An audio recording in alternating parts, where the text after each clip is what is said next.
ಹಾಂ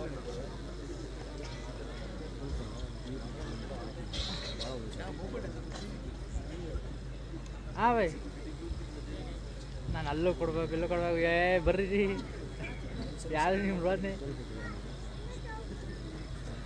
ಇಲ್ಲ ರೋದ್ನೆ ಆಗ್ತಿರಲ್ರಿ ಬೈ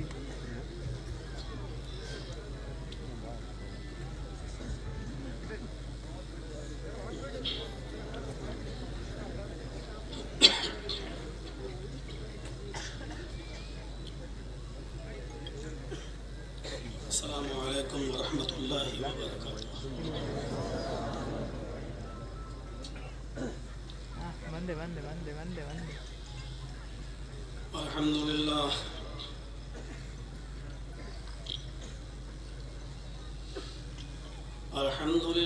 نحمده ونستعینه ونستغفره ونعوذ بالله من شرور أنفسنا ومن سيئات أعمالنا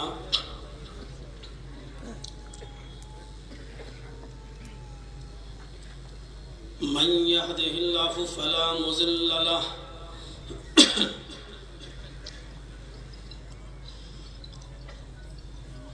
ومن يضلله فلا هادي له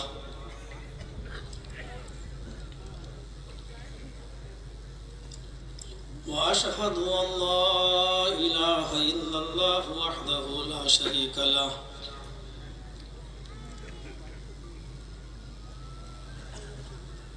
وأشهد أن محمدا عبده وإياكم لعلكم ترحمون.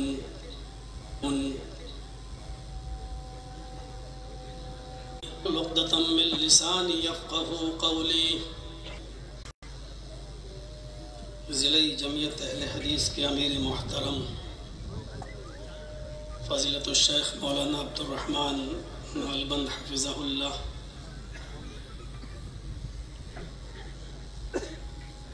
کستوربا نگر کی مقامی جمعیت کے صدر جناب ناصر خان صاحب،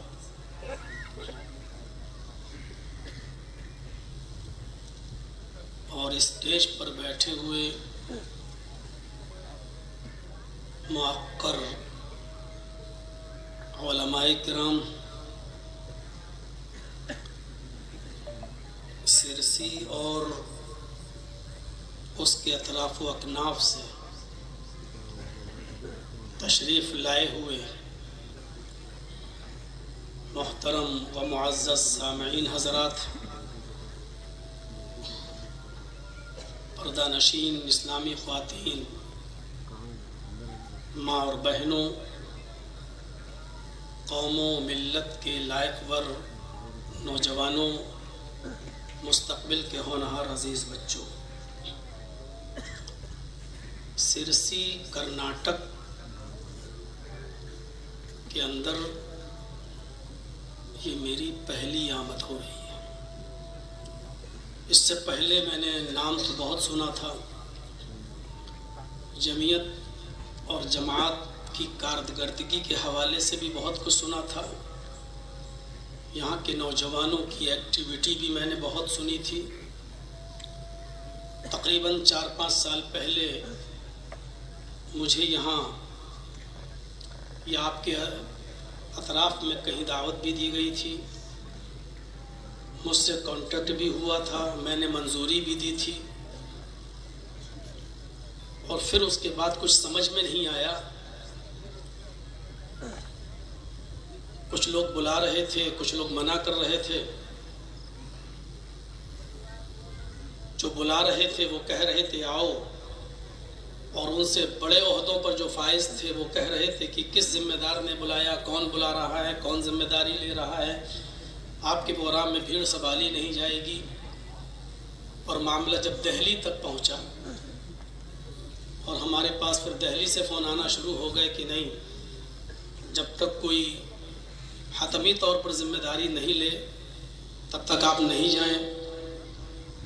بہرحال وہ ایک دوسرا معاملہ تھا، اور یہ کہیے کہ میری قسمت میں اس وقت یہاں آنا لکھا ہوا نہیں تھا، میں نہیں آ سکا. اس مرتبہ بھی میں نے